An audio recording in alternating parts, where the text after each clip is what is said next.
ভোর রাতে আজানের পূর্বে মানুষকে ডাকাডাকি করে নামাজের জন্য জাগ্রত করা কি শরীয়ত সম্মত? না, মোটেই শরীয়ত সম্মত কাজ না, খুব খারাপ কথা এটা।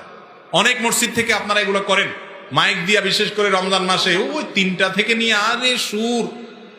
আরে ভাই, ওই সময় কেউ তাহাজ্জুদ পড়তে পারে, কেউ হয়তো রোজা রাখবে না, কোনো মহিলা মানুষ পিরিয়ডের কারণে রোজা রাখবে না, তারে আপনি ঘুম হারাম করে দিচ্ছেন, বাচ্চা উঠেছেন, এই সমস্ত দরকার কি? আজকাল অ্যালার্ম বের হয়েছে, সবাই যার যার মোবাইল অ্যালার্ম দিয়ে উঠতে পারে। দরকার হলে একটু হালকা ডাক দিয়ে দেন, 2 ঘন্টা 1 ঘন্টা ধরে মসজিদে মুয়াজ্জিনরাও তো আজকাল আর কষ্ট করা লাগে না, ওই যে ইউটিউব চালিয়ে দিয়া মাইকে ধরে তো আর গাইতেছে গাইতেছে গাইতেছে। মানুষের ঘুমের কষ্ট হয়, ইবাদত বন্দেগী হয় না, এটা জায়েজ নাই। অনেকে আছে আমাদের মা বোনরা, তারা গর্ভবতী, বলে যে গর্ভবতী অবস্থা রোজা রাখবো কিনা। অবশ্যই রাখবেন। অনেকে বলে সন্তান দুধ দেই, দুধ পান করে, আমার দুধের উপর নির্ভর করে, আমি রোজা রাখবেন। অবশ্যই রাখবেন। কষ্ট হবে, কিন্তু এই কষ্ট দূর করার উপায় আছে। দিনের কাজগুলো রাতে করেন, রাতে একটু বেশি সময়, দিনে একটু বেশি সময় রেস্ট করেন, শুয়ে বসে কাটায় দেন, তাহলে দেখবেন যে দিন দেখতে দেখতে পার হয়ে গেছে।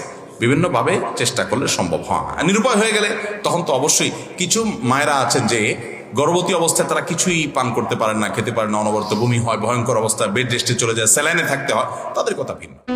মানুষের দুর্ব্যবহারে কষ্ট পাবেন না।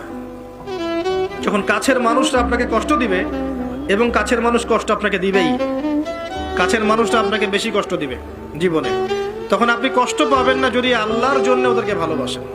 যে আমি তো আল্লাহর জন্য এই কাজগুলো করছি, তারা